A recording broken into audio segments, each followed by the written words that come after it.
Hello, everybody. Thank you for joining the OCHBS and Beard Bros collaboration today. We're here, everybody's from Ohio. We're here to talk about Senate Bill 56 and also some new developments that's occurring in the state. Today, I have joining me Fatty Budimitri from Ascension. I have Ariane Kirkpatrick from Mavuno. I have Emily Kelleher from Penalties and Mr. Jim Ickes from Zuba Lawler.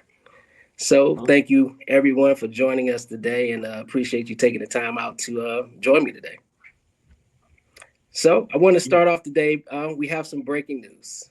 Miss Emily just had a conversation with me before the talk, and I want her to kind of dive in a little bit about this news conference that's going on right now as we speak. That's really talking about Senate Bill 56 combining with Senate Bill 86 to form House Bill 160. So we're going to jump into a little bit of that conversation before we really get the conversation that we were here to talk about going. So can you kind of talk about it a little bit, Emily? Yeah, sure thing. First of all, thanks for having me. These podcasts and webinars are crucial just for awareness and general education, just for our industry and the public in general. So thank you so much for having me. My name is Emily. I'm the Vice President of Business and Governmental Affairs for Penalties. We're a locally owned small standalone processor in Columbus, Ohio. Um, in governmental affairs, I'm down at the State House working with our legislators, trying to educate, on awareness and just how things work operationally, whether it's, in processing, retail spaces, et cetera. And so it's just really important for us to kind of close those educational gaps. So what Lenny just mentioned, as we all know, there's been a bill as SB 56 that was introduced in addition to a hemp ban bill, which was House Bill, or I believe it was SB 86. We just learned that they just combined both of those bills to House Bill 160. They just finished up with their press conference just now. And, I believe there's a lot of positives that will come from this particular bill. It looks like they're respecting the will of the voter and duplicating a lot of the language that was written into issue 2. And so this will be a further, developing just issue and things that we'll just have to continually work on. All right. Thank you so much. Well, I guess we can. I was going to start with the intros, but thank you for that. So, Mr. Fatty Budimitri, can you let the people know who you are, and also you had a little bit of information about the bills as well. So, Fatty Budimitri, I'm one of the founders of Ascension. We're a small craft cultivation facility in Oberlin, Ohio, and soon to have a dispensary in Seven Hills, Ohio, which we're extremely excited about. Congrats. Thank you very much. So, as far as breaking news, as Emily mentioned, there's a lot going on right now between the original Senate bill for marijuana, specifically the original Senate bill for hemp being combined. But there's also the House bill that just came out today, which is largely in combination with those two. And then we have what, Jim can tell us a little bit more about the actual budget bill of the state of Ohio, and kind of there's a provision in there that affects the industry as well. So, Miss Ariane Kirkpatrick from Mavuno.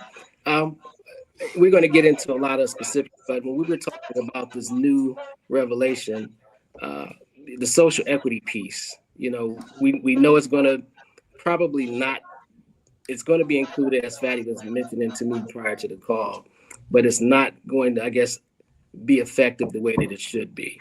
So can you talk a little bit about the social equity piece, because you were the first minority full vertical here in the state? How important was that at the time, when you received your license, and how important is it going forward, with the state keeping that intact? Well, thank you again, Lenny, and everyone for inviting me to participate. My name is Ariane Kirkpatrick. I'm the owner of Mavuno of Ohio. We were formerly known as Harvest. We have one dispensary in Athens, Ohio, and we are opening up two in the Cleveland area and on Detroit Avenue, and one in South Euclid on Mayfield. So we're very excited. Hope to be open real soon. By June, we'll see. we'll keep knocking on wood for that date to happen. And as many of you know, social equity and the minority set aside program was very instrumental in me first getting into business. I was the first woman and the first Black that was vertically integrated in the state of Ohio. And without the insight from previous legislators, I am 100% sure that I would not have had that opportunity. Unfortunately, that was stricken out, and it was found to say that, by the higher courts, that there was no proof that there was any discrimination in this business. Well, it was a new industry, so you can't even say that if it was if there was any discrimination, because there wasn't any Asians or any shuns that occurred. But obviously, when you look at the numbers throughout the United States, it's only 4.3% that are actually in this business. As far as owners, they like to heighten the numbers, and that's with ancillary businesses, which are very, very important. Ancillary businesses that are able to get into business as a part of this industry is very good. But you don't want something full of just all ancillary. You want some of the decision makers, some of the big businesses, one of the 3 licenses. So when we look at that number is unfortunately low. The other disappointing part about that was because when you have minority set aside programs, also in construction, you tend to get the folks that are the majority to prey on small female-owned or minority-owned businesses, and you tend to get more front companies, and you get to get people that don't have a true vision to grow the underrepresented. In my case, they felt that that's what was happening, and they charged our small little company $500,000 and stopped the minority set aside program, which is sort of very contradictory. And the person that was hurt the most from that was me. I paid 100% of $500,000 because they felt that I was not a minority program. So am I surprised about what's going on today? Nope, not one bit at all. I got in. They thought they were doing me a favor and said, well, grandfather you in. And it still has been a journey for us. I think the social equity needs to really work, but it needs to work in the true format of what it's really made for. Yeah, I agree 100%. Well, Jim, I know we started off with the breaking news with Emily, talking about the combination forming the House Bill 160. And Fatty, did mention that the House bill is kind of, different from the Senate bill. So can you talk a little bit about that? Because I know there's a lot of confusion out there with people assuming, one bill over the other, and one is going to take precedent over the other. So how does that really work? All right. So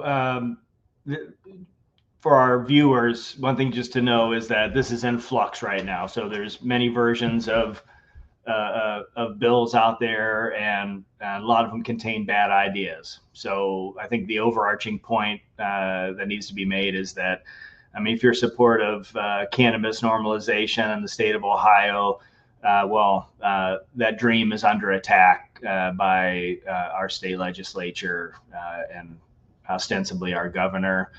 And so folks need to be vigilant and need to reach out to your senators and state reps and in the governor's office to let them know that this is a bad idea and it's bad for Ohio. And it's bad for cannabis patients, bad for operators who are already trying to do business with one arm tied behind their back with 280E tax issues and everything else. And now they're trying to put more restrictions on the industry when the sky isn't falling. In fact, there's really no data out there to indicate that legalization of cannabis in the state of Ohio has led to any wrongdoing or nefarious conduct or people getting sick.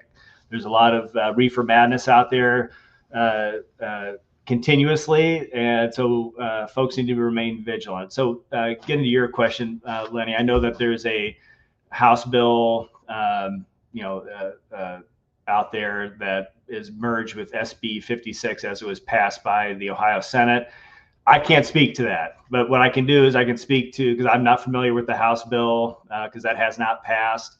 I focused on SB 56 because actual adult thinking human beings passed that legislation down in the Ohio Senate, and there's a lot of bad ideas in there that aren't going to work for Ohio and aren't going to work for the operators in our state. But one thing that's likely to happen is there's likely to be an increase in the taxes on the sale of cannabis in the state of Ohio. There was one version of the bill that was increasing it to 15%. That's completely out of whack with what's going on in other adult use states. Missouri, which has a really booming cannabis market, has a 6% tax rate. It's still doing very well, particularly since it's about half our population and nearly twice the revenue than what Ohio has. Michigan is at 10%, is my understanding. Now, there was a version that had it at 15%, but my understanding has been rolled back to 10 as passed. However, as I think as Fadi referenced, there's a budget bill out there that wants to hike it up to 20%, which I think would be absolutely devastating. So, which is it shows that there's not much thinking going on. It's clear that the politicians want more of the golden eggs that the goose is laying, but are also strangling the goose at the same time. So it makes no sense. In SB 56, there's a cap on THC, which any operator will tell you that that's harmful to the market, as folks tend to desire higher THC products. Capping THC is just going to do what's going on right now. It's going to send folks over to Michigan to go buy the cannabis that they want and the products that they want. There's limitations on home grow, cutting that back from 12 plants to 6, regardless of how many adults are in your house. There's going to be a cap. At least there's a desire to cap licenses at 350 licenses in the state, which is far below the number of dispensary licenses that are available in many other states. Last figure I saw, it leaves us at about like 2.7 dispensaries per 100,000 consumers in the state, which is, that's not providing good service to cannabis consumers in the state of Ohio if they were to put limitations on that and legislation. Original version of SB 56 gutted or took the tax revenue from social equity programs and other programs designated to fight against the war on drugs and moved it over to the general fund. My understanding from Fadi today is that may be changing and moving that over back away from the general fund back to the way it was intended when issue 2 passed in the state of Ohio, but that remains to be seen. That's why we got to remain vigilant.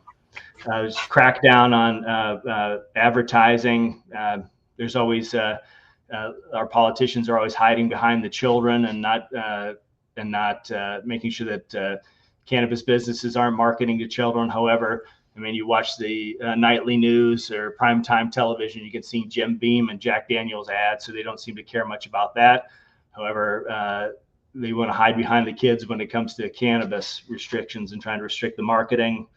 Well, I was going to say, if I could jump in, Jim. Yeah, go ahead.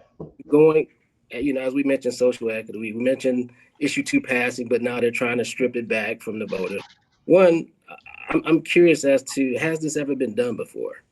Has a bill ever been passed into law where they went back and changed it?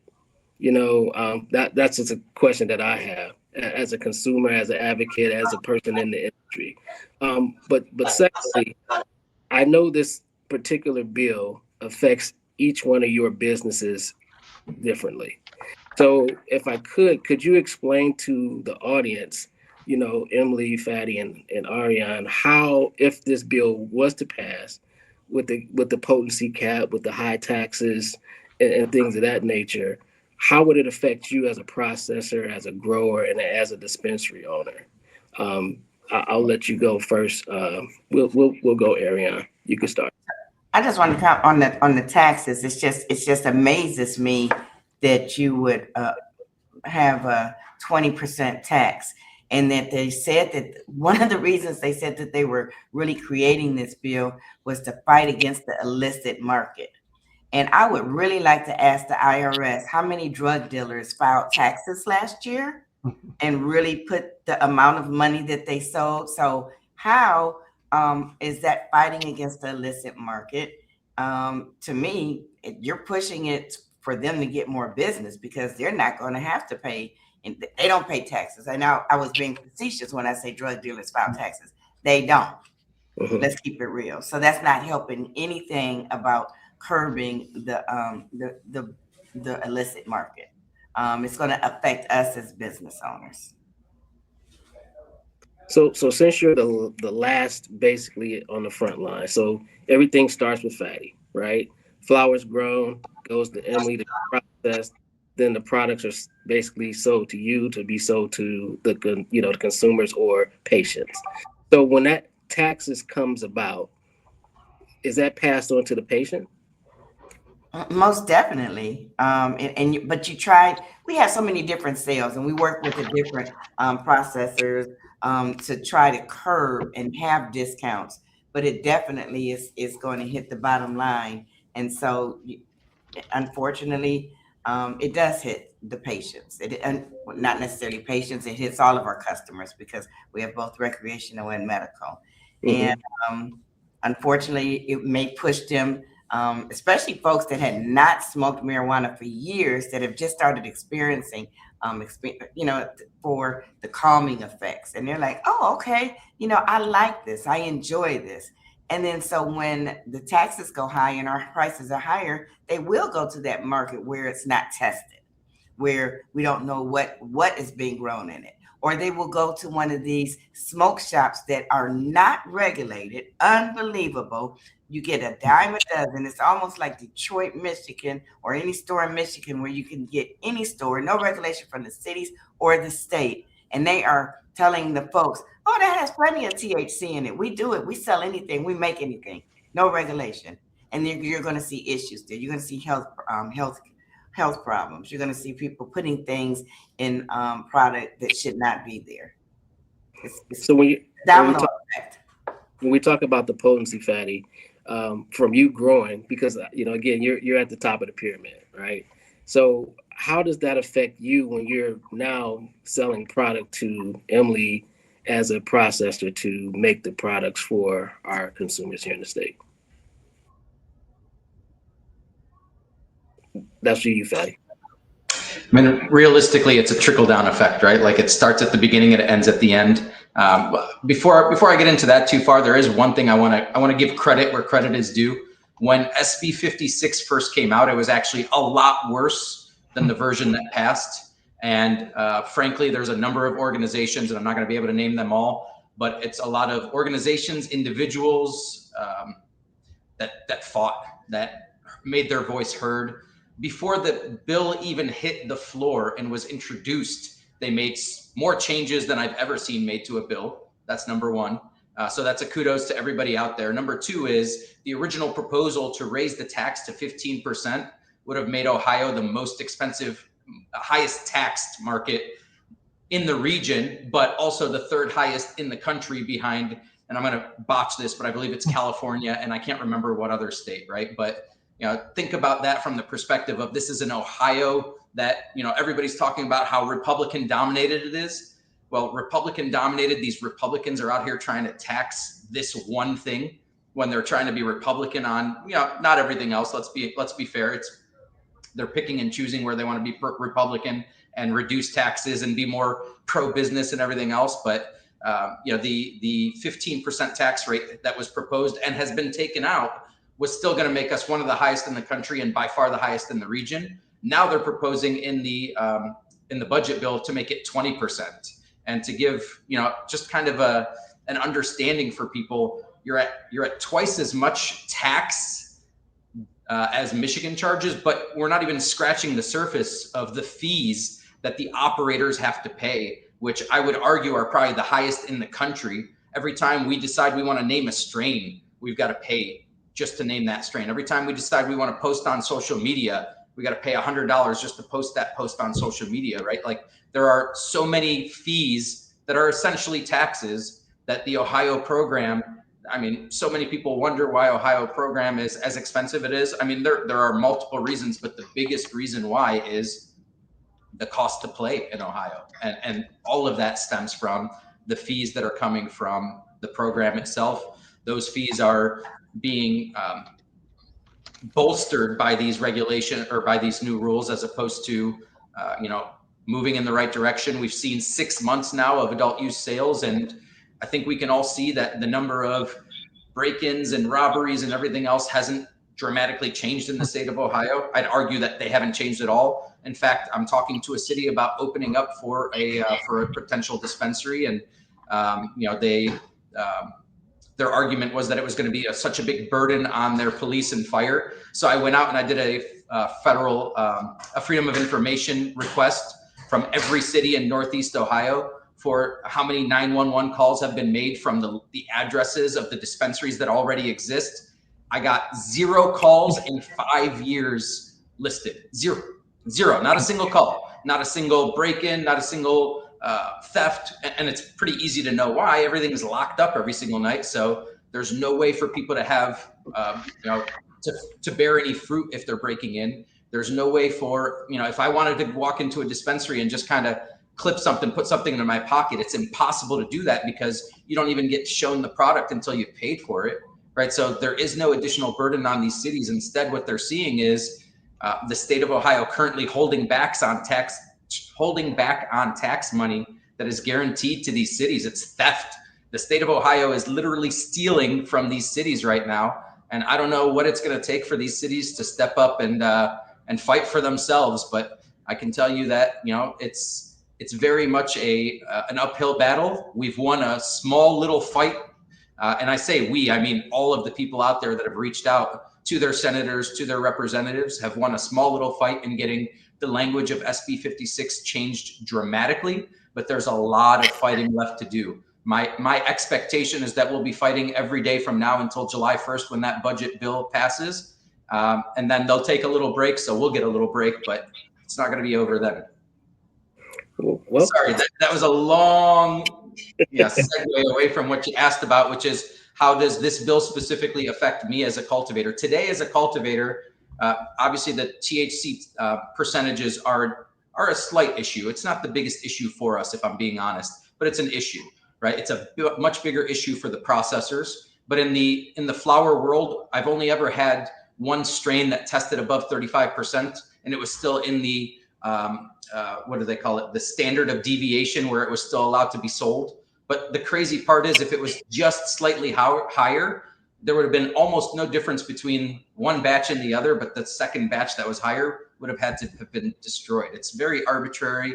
There's no basis in science whatsoever. There are people out there getting more high off 17% THC flower than the 35% that they're worried about, but they are fixated so much on these particular taglines and line items. And, the THC percentage is one, but the big change would have been the taxes. The second biggest change for me would be the inability if this bill passes, the inability for me to sell directly to a dispensary, which I've been doing for 6 years. I would now have to sell all of my products to a processor, which then would sell it to a dispensary. And there's a lot of things I can say about that, from the additional cost for both patients and consumers.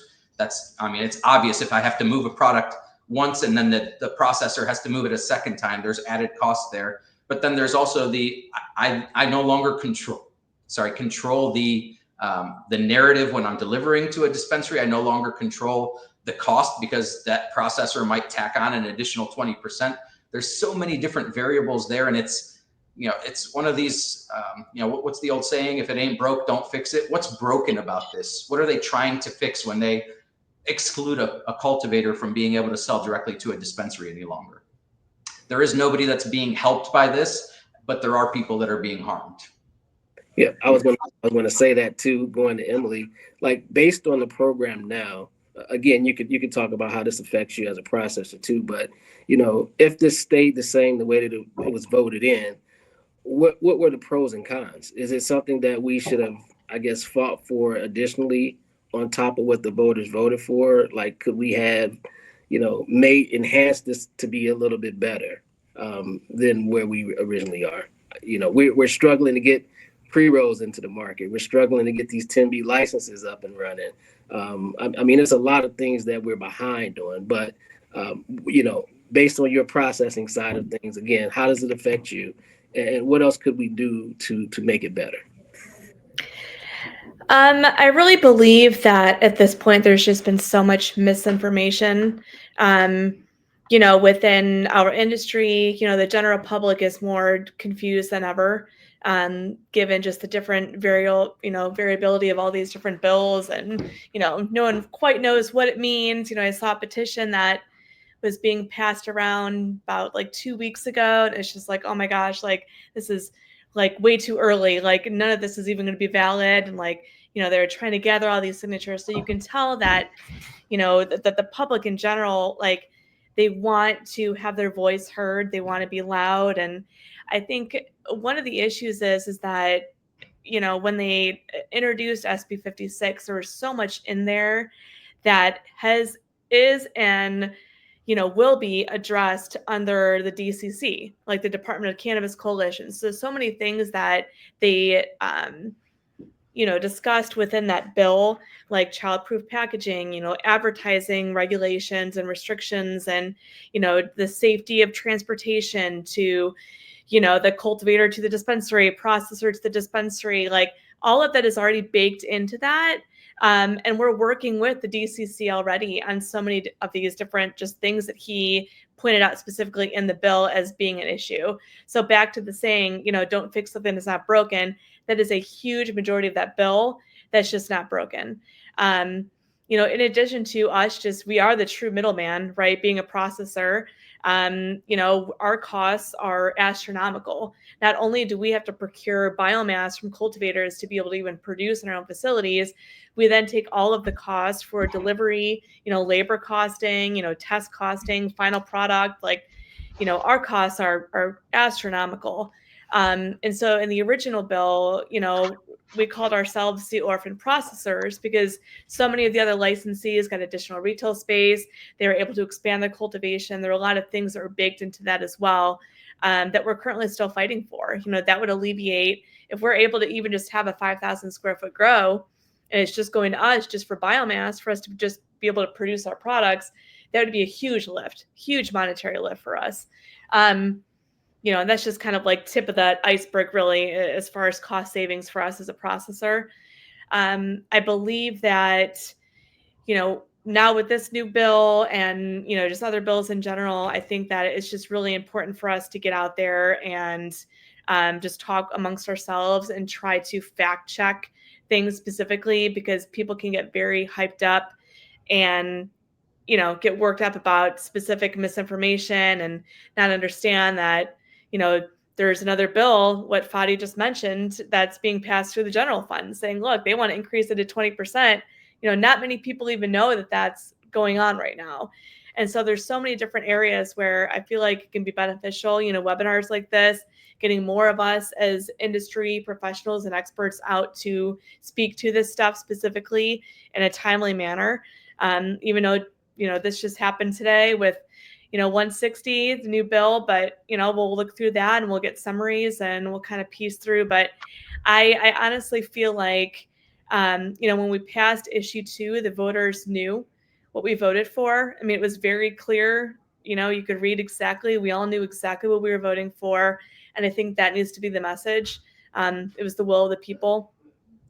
I think to circle back to the THC percentages and just processing with distillate, I mean, that opens a lot of room for error, a lot of room for fillers and different variability factors when you're trying to fill to certain percentages. And you can get into the nitty gritty science of all of that, but that's where you get into issues where we've seen in our, our neighbor up north and other states where they ended up using these vitamin E acetates and other fillers in order to get these percentages. And so that just goes back to just some of the misinformation. That's why education and awareness with our state reps is so crucial. Because it's going to take all of us as a unified group to make sure that we are continually, scheduling meetings and talking to them and saying, no, this is actually how it's working in the real world. This is where it's coming, as an operator, this is how it is. Nothing's been broken. We're very heavily regulated, where we're heavily restricted, everything's fine. So, but I would just echo Fadi in that there's a lot of variability within these bills, and until July, it's definitely going to be an uphill battle. So once again, reiterating what Fatty said, about everybody advocating at the State House, going down testifying, saw Ariane there, saw Jeff from Venus. There were a lot of mayors or people from municipalities there upset about that money not coming to them as it was supposed to be proposed. And then when you start to get into a lot of the particulars about, prosecuting people, right? This is, we're supposed to be getting away from prosecuting people from, small amounts of cannabis or anything related to cannabis per se that makes sense. So, they're talking about, misdemeanor fines and up to big fines, people who are passengers in cars smoking. And I mean, it's just ridiculous. But Jim, to you, one, like protection rights, so now when we're talking about patients and people smoking, right, in their cars or outside of the cars, where are we with that? If this bill, I know it's changing now, as we talk, but, based on that from a patient's rights, right? How would employers, would they have the right to fire people who have medical cards? Because that seems to be a big question that comes to me all the time, right? I bought it from a legitimate dispensary like Ariane's, and I have a medical card, from a doctor recommendation. So why can't I use it like I would a Percocet or a Vicodin or anything other like that? You can go to work drunk, right? And probably be reprimanded, not lose your job per se, unless you kill somebody or do something very disastrous. So why is it that you can be fired for using medical cannabis? Because we still have federal prohibition, and it's still a controlled substance. So until federal prohibition falls, or our state passes patients' rights, employer rights, child custody rights, blanket expungements for low-level cannabis offenses, people are still at risk. I know folks who could benefit from cannabis, but they're afraid of getting in an accident and having their blood drawn and seeing that they have cannabis in their system and they lose their health insurance for their family. So one of my longtime friends, that's the reason why he doesn't have his medical card and why he doesn't consume, but he's got a bar in his basement. That's for I know that. So that's what he does. So, so my firm, we represent clients all over the country in cannabis. We've been in it since 2006. So I kind of have a little bit of a unique perspective because I've seen, markets that really take off. And the markets that take off, like Missouri, are the ones that came to cannabis legalization by they expunged like 100,000 marijuana arrest records for folks. Things like that. That's how you get to normalization. Providing employment protections, particularly if you have a medical card with a condition, is how you normalize cannabis and you expand the market because folks aren't afraid that they're going to lose their job. Or you remove the smell of cannabis being a reason for probable cause for police to search your vehicle. You institute that. That was, I believe they're doing that in Massachusetts. We need to do those things to normalize it, and then the market will open up. and the sky isn't falling.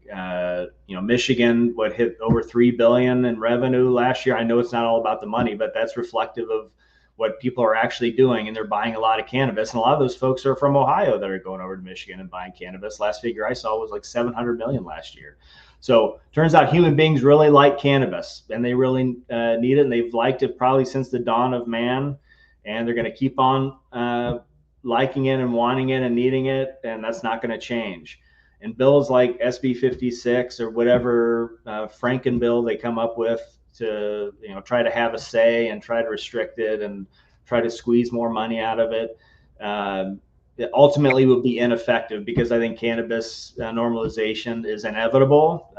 We see it happening around the country with these markets that are absolutely taken off without the sky falling, and without the kids packing the ERs from cannabis overdoses, which is all blown out of proportion. So I know I kind of got off on a soapbox, and I got on my soapbox and on a rant, but the key is vigilance and being involved, and also speaking your truth. And if you're a cannabis consumer, don't shy away from expressing that, because I think people are so accustomed to sneaking out into their garage or around the corner to consume their cannabis because it is federally illegal. But I think in order to change, you have to be out there with it. You have to speak on behalf of it. You have to write emails and letters to politicians, and let people know where you stand on it, or they're going to try to take it away. It's I know the horse is out of the barn to a certain extent here, and bills like SB 56 are absurd. And the good thing is they did in the version that passed, SB 56 that passed in the Senate, does have some good things, where they do have expungement for low-level cannabis convictions. So there are some good things in there. They need to expand that, and those things will expand the market. If folks know they're not going to lose custody of their kids or lose their visitation, get some cannabis protection under law, then those folks are going to go to a legal dispensary. If folks know that they're allowed to consume in their house unabated, or without the cannabis Gestapo coming by, that's going to help normalize cannabis in the state of Ohio. But I feel like I'm talking a lot, so if somebody else wants to no, I was going to say, no. With that being said, Fatty Emily, I guess you could talk to this, and Ariane too. So, as a patient, as a consumer, as an advocate, what direction would you give us to go to? Now we have House Bill 160, we had Senate Bill 56, and so now with this combination of the two merging, if I'm calling my senators or state reps, or emailing or going down to the state house, what am I pushing for, right? Which direction should I go? Am I calling my House of Representative rep too? How do we, I guess, keep this moving forward for us, as the people in Ohio, to get the voice heard and our actions, taken seriously? I'll let the ladies go first if they want to. Otherwise, I can talk about this forever. Well, go ahead. Well, it's very important to speak to our representatives. Even before Senate Bill 56, we were scheduling like weekly meetings with different representatives from the Senate and the House to talk and encourage about not cutting out the social equity, not letting them know that we agreed with regulations, but just not over regulations. And one of the things that just was really shocking when we did hear murmurs about them challenging it, when you have a victory margin such as issue 2, you very rarely, because you asked that, Lenny, you said, has this happened anywhere else? You very, very rarely see a state or on any elections for the overturning or the change of anything that was voted for the people and by the people, especially with the margin that high. You may see like maybe less than 1%, 0.6% of something, 0.06 of something for a recount. And many times, I think even on that, you've only seen overturns 3 times. This is outlandish and this is rare. I mean, it's just unbelievable. So I think it set everybody, shocked everybody, because there's no way you would have thought, again, with the victory margin like that we would be seeing this happen. But we are seeing a lot of different things happen that we never thought that we would see in these modern times now. So since they want to overturn that, you better believe that I am very going to be in somebody's face asking for my $500,000 back that was stolen from me to support an ORS program that did nothing. Love it. What do you say, Emily? Yeah, I mean, I would definitely echo her sentiments. And then additionally, try to attend your town halls and your local municipalities. There's a lot of different counties and cities that are currently trying to put up moratoriums against dispensaries, which we know will, keep from the general public and patients having proper access to medicine and adult use cannabis. Attend those meetings, come down to the State House and join us, and, call your senators, call your reps, talk about how beneficial this program is. One of the things that I talk about as well is just how economically impactful it's been. The amount of people that we've been able to employ over the last 6-7 years as a program has been tremendous. It's been huge. And people from all walks of life, super diverse, inclusive. It's a pathway to entry for so many. And so I think that that's a huge factor and a great talking point as well. Just in addition to, look, we have a program. It's worked very well so far. It's been incredibly beneficial. Look at this economic growth and impact that we've had. And, we have to keep going with this. And, I think it's also important to mention, we're building the foundation of our industry now. We're so much in our infancy as far as just that the cannabis industries in general. Other states, they've been a little bit more established. They have a few years on us, but, collectively, we're all like building this as we go. And so I think what's important to mention here is that we do have so many different facets of cannabis culture. I like to call it the clash of culture in so many ways, because we do have, the big multi-state, big companies. And then you also have the old guard advocates, the advocates, that the cannabis connoisseurs, and we all need to come together in a unified approach to help push this industry forward. So, I welcome anybody to reach out to me. I'm happy to meet with everybody and come up with a unified message.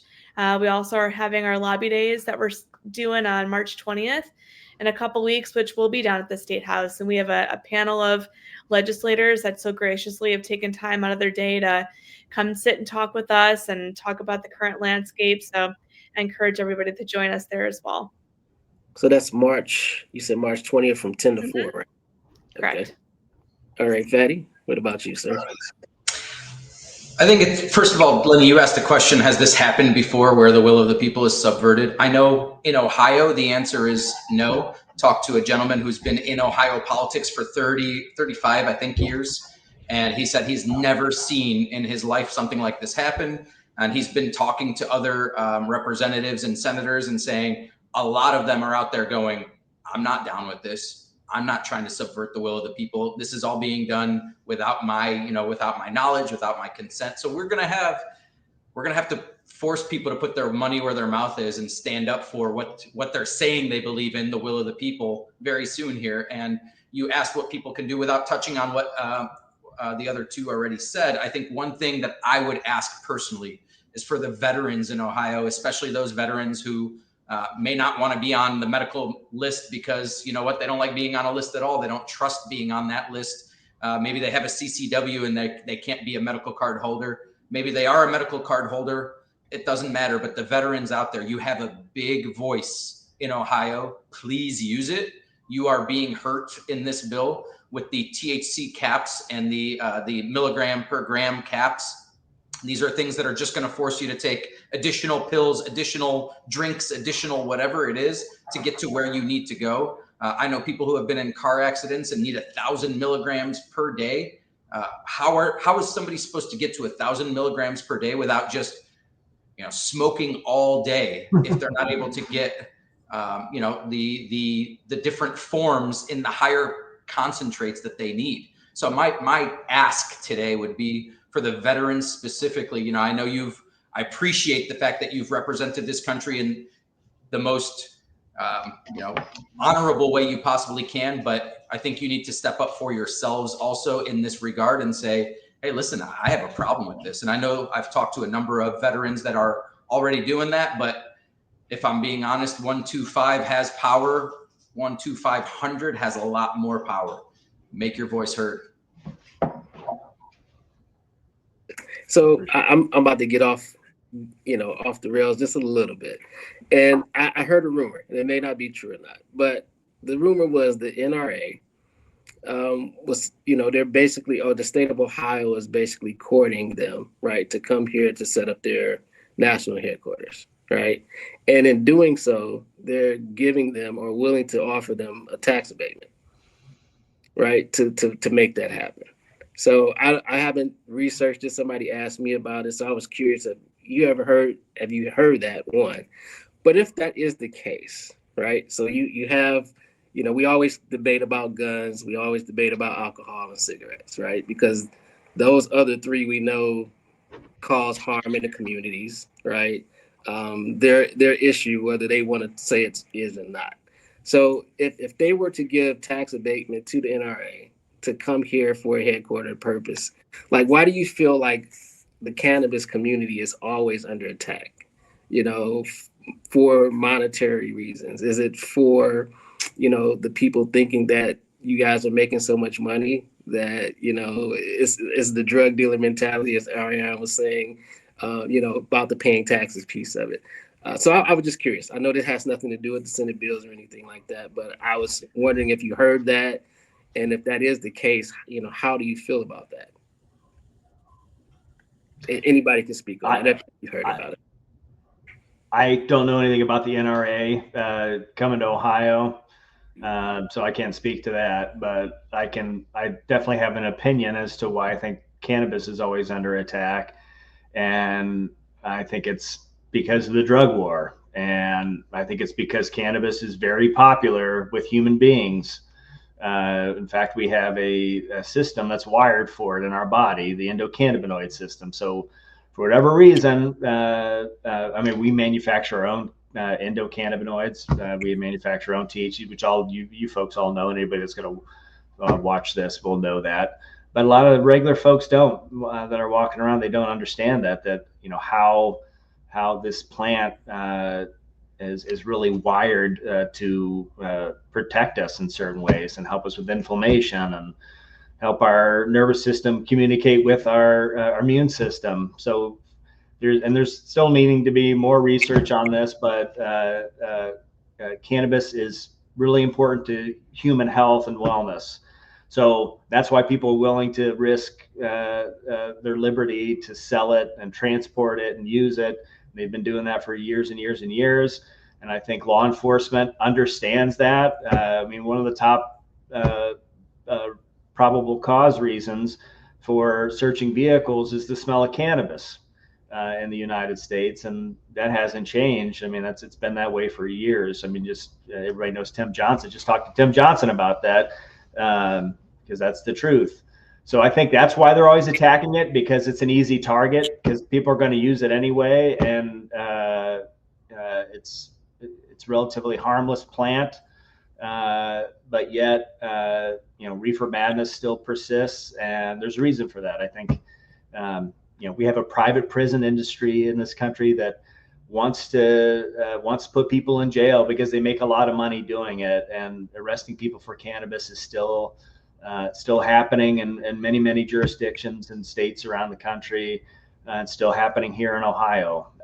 So I think because it's so popular, Lenny, and it always will be, I think that's why reefer madness exists, and Well, I mean, cannabis is such a target. Football, basketball is popular. Like, I'm just curious, like, why focus on this particular industry? Well, one, they see the tax dollar, right? Supposedly, all of these municipalities, even the state, they created this program to help whatever they're trying to do, the roads, the schools, what have you, right? So now, why attack something that could benefit you? Why not try to talk to Emily, Fatty, Ariane, and say, as a community, right? How can we help you help us versus us attacking? And now everybody's losing, because the state's losing because they're losing tax dollars with the craziness that they're doing, thinking raising the taxes is going to make them more money when it's not, right? So, I guess what as you guys here, as the voices of your particular industries, what would you tell the state? Like, and I know you were down there advocating, Ariane, but like, what would you say to them? Now if we had their ear, how could they benefit you and you could benefit them to make this thing cohesive for everybody to win? I mean, I would start by saying that overregulation isn't going to help anybody. It's not going to do anything except stifle the program. And anybody that thinks that stifling the program means less marijuana in Ohio, and I'm going to say it as bluntly as I possibly can, you're stupid. You're stupid. There will be no less marijuana in Ohio if this program is stifled to the absolute maximum. All you will have is more illicit marijuana in Ohio. You will always have the same amount of marijuana in Ohio, whether there's a program or not. The question is whether it will be regulated by the state of Ohio, whether it will be regulated by the state of Michigan and brought across illegally, or whether it will be grown at home or grown by somebody down the street or shipped up from Mexico. It will be here. There is nobody in the state of Ohio right now today that goes, man, I wish I had access to cannabis. Everybody has access to cannabis. You get on your phone right now and you can find 14 websites that will deliver some form of cannabis to your home, not in this program, not allowed in this program, but it's allowed outside of this program. It's happening every single day. I literally get bombarded with, there's a, in where I'm putting my dispensary, there is right next door, there is a mechanics shop. And what's been sitting at the mechanics shop for the last week, now that we're 30 days or less away from getting open? It's a giant truck that says, ask me where to get medical marijuana. And guess what? It doesn't lead to any of the dispensaries in Ohio. The number doesn't lead to any of the dispensaries in Ohio. So what I would tell all of whether it's politicians, whether it's anybody that's out there is no less marijuana in Ohio with or without this program. There will always be the same amount. The question is, will it be safe? Will it be laced with fentanyl? Will the state of Michigan get the tax dollars, or will the state of Ohio get those tax dollars? Those are the only questions you should be asking yourself. Anything else is just being stupid. What about you, Ariane? Man, Fatty just said it all. He really did. He's so passionate about it, and he's right. I mean, it's simply stupid. It's totally unbelievable. And when you read their reasonings, it just doesn't make any common sense. So sometimes it's hard to battle something that is just so asinine, because you're just in awe of the stupidity and the naiveness of it. It's just like, wow. And just a lot like what Jim said, it is simply a lot of it because of the war on drugs. I mean, and I know his name is Anslinger, but I tend to call him Ass Slinger. He was an ass, but it's just the simple hatred of anything that you think is different that we have seen for so many years that continues to perpetuate and get worse every year. It's amazing. What about you, Emily? In addition to all of that, I will say specifically, and I'm going to speak more to just the DCC regulations that's also tied into all the bills that we were seeing. It's our advertising restrictions.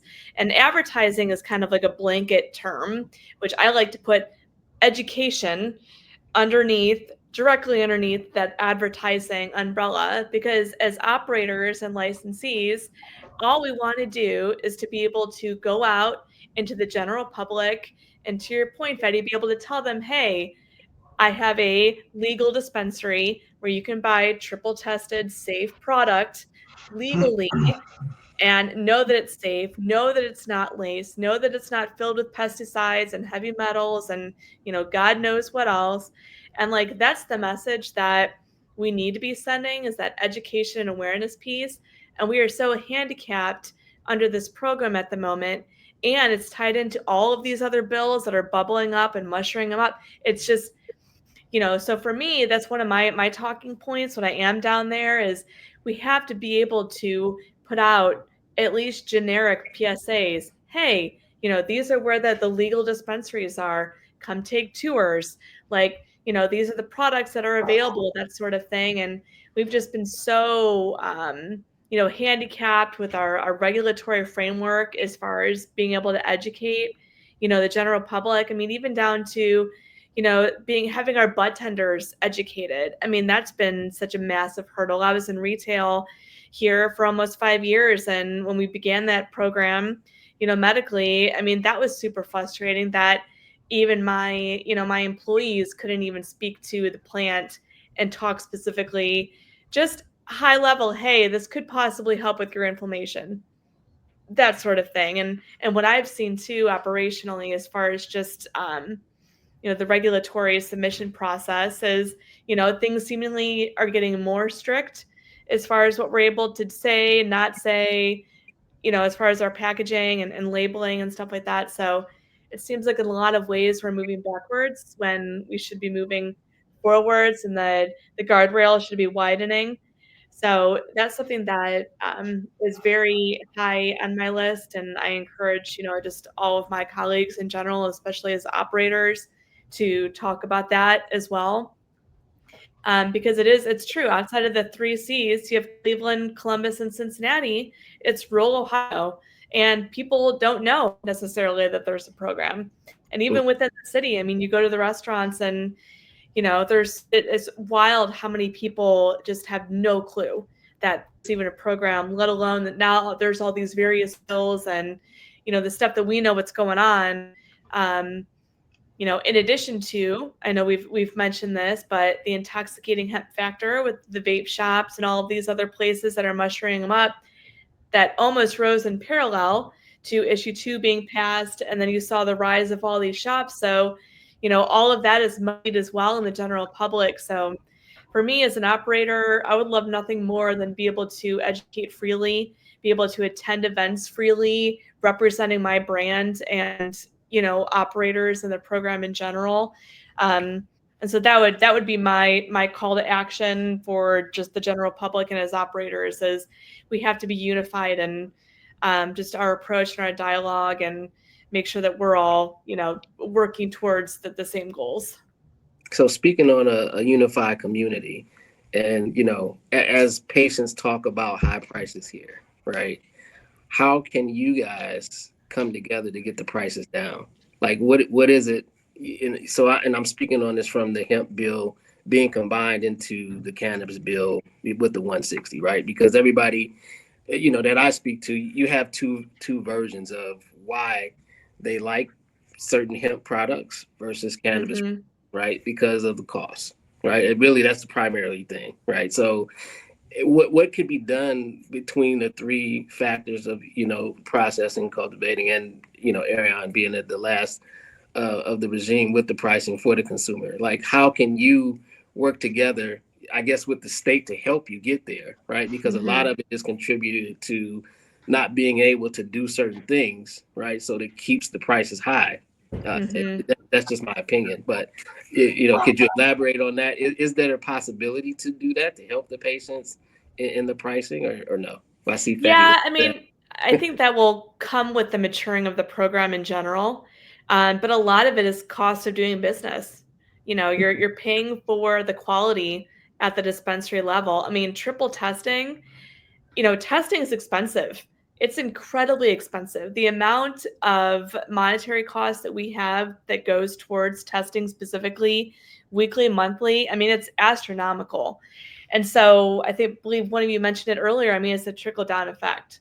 I heard this analogy recently where it was like if you're going to go to the store and you have 2 containers of blueberries and the one container of blueberries is moldy, but like some of them are good. You could pick out the good ones, but the majority of it are kind of moldy, gross. It's going to go bad probably within the next day or so. And you have another package of blueberries that are, they're more natural, they look great, and they're a few dollars more. Naturally, the general public would probably tend to go towards the one that is better quality. You'd pay a little bit more for that better quality. So I heard that analogy recently between, that our partners up north versus, their race to the bottom with pricing, which hasn't helped the program at all. Businesses are going out of business. They're losing money. The program is not doing great up there. So lower pricing does not always mean, better quality and, better patient experience. And so I think in Ohio specifically, and I think probably the 3 of us as operators can agree, it's the cost of business. As much as we would love to give the cheapest gummy, the cheapest vape, at the end of the day, we got to keep our lights on. We have employees that, we're, paying for their health insurance, and, we have a whole living, breathing industry that we're also trying to keep alive while also trying to keep our lights on to be able to provide the best quality product and end product that, you can sell in the dispensary. So I think that question is very layered, I would say, for sure. Yeah. Just to add on to that, Lenny, one of the things that makes Michigan's cannabis so much cheaper than Ohio's cannabis is outdoor grows, which are not allowed in Ohio, but there are millions of acres of outdoor in Michigan. So that's one. Number 2 then is Michigan's testing allows 100,000 parts per million of microbials, 100,000. We allow 10,000 in Ohio. So what does that mean? If you're buying something in a Ohio dispensary, you're guaranteed it's at least 10 times cleaner than what it might be in Michigan, right? Michigan, if they're allowed to have 100,000 parts per million of microbials, and we're only allowed 10,000, then you're only getting cleaner product here in Ohio. Those are 2 of the major reasons testing being as expensive as it is. The amount of product that unfortunately can't be sold in a dispensary because it tested over those limits. The number of fees that I have to pay for every strain name. And then if it's 34% THC versus 31% THC, those are 2 different, what do you call it? Registrations that I have to do. So each one of those is $100. And then if it goes down to 28%, again, I've got to register it a 3rd time at another $100. So these are all little ticky-tack fees that are causing the Ohio market to be more expensive. Ohio's market will never be as cheap as Michigan, but I dare anybody to go back to Michigan in 2020, look at their prices and tell me they were any cheaper than Ohio is today. They weren't. The difference is now they're using cheaper products. They're putting in things that they're not allowed to put in. Their testing is so much less stringent than Ohio's that they're getting away with it. If they're starting to clamp down now on some of it. So there have been a few operators that have gotten punished in Michigan, but the reality is you could go to a dispensary in Michigan and get something totally different than what you thought was going to be in there, filled with a whole bunch of things you didn't know were going to be in there. And people are starting to wake up to this. You're seeing the Reddits where there's people, hey, I actually sent this to an independent third-party testing, and yes, there is blah blah blah in here, and we're not going to put any names out there, but it happens in other states. You're never going to see that happen in Ohio because it's just so stringent. Got it. Got anything? So if you care like I care about what you put in your body, right? I'm the kind of person who will drive an extra 15 miles to go eat where I want to eat as opposed to eating at the local McDonald's. I'm sorry, I just won't do it. I'm very particular about what I put in my body, alcohol-wise, food-wise, cannabis-wise, all of it, right? That's why my facility grows clean the way that we grow without the use of pesticides and radiation or remediation. Like, it's important to me. And so I know other people, it's going to be important to them too. Going up to Michigan, you'd have to find the brand that's willing to do that. And it's knowing some of the operators in Ohio that also operate in Michigan, knowing what they're able to buy at those border towns. It's not clean. It's just not. Makes sense. Anything else, Ariane? All right. Well, Yep, you said a mouthful. well, we're coming around to our end. And again, thank the Beard Bros. Thank all of you for being here. Is there any last words that you would like? You know, once again, there's, like you said, March 20th at the State House for Lobby Day. You know, call your senators, call your House of Representatives, maybe even call the municipalities where these dispensaries are located, because, you know, those tax dollars should be going to those places, right, to help those particular cities where you're doing business. Anything else that we could do to advocate, you know, against the passing of this crazy bill, or I should say, against the language inside of the bill that's going to be harmful to us as a community in the cannabis space. Use your voice.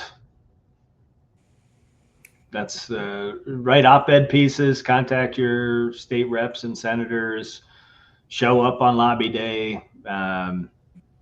You know, if you're a cannabis user, don't keep it a secret. You know, share hey, I'm a tax-paying parent, and I'm a cannabis patient, and, you know, it helps me with my anxiety. So I make sure to tell people that, and I don't hide from it anymore. And I used to, though, because I didn't want any problems, and I didn't want the Ohio Supreme Court coming down on me because I'm a druggie, because I'm a cannabis consumer. But I mean, the only way to make reefer madness go away is to, you know, rage against it, essentially, and live your truth and speak your truth to people. One thing too, when you're talking about one point that Emily made earlier about jobs. I mean, the Ohio cannabis industry, last number I saw was employs 33,000 of our citizens, and that was pre-adult use, that number. So it's a lot higher than that now, I'm sure, and that can only go up. I mean, we're just scratching the surface on what the size of this market can be.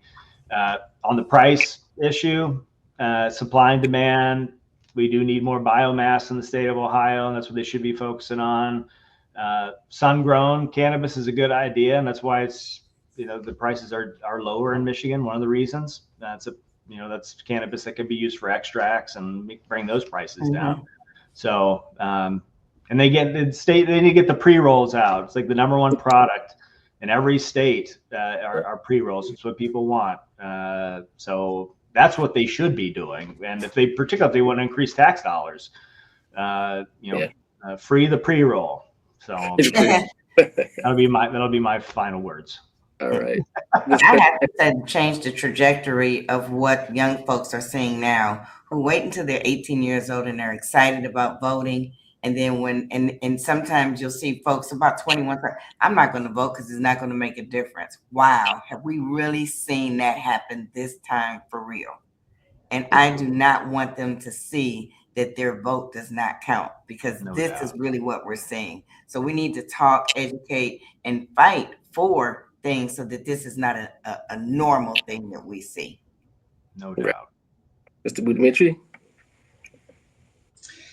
If there's one thing that I would say, the argument that I like to give people is cannabis is not a gateway drug.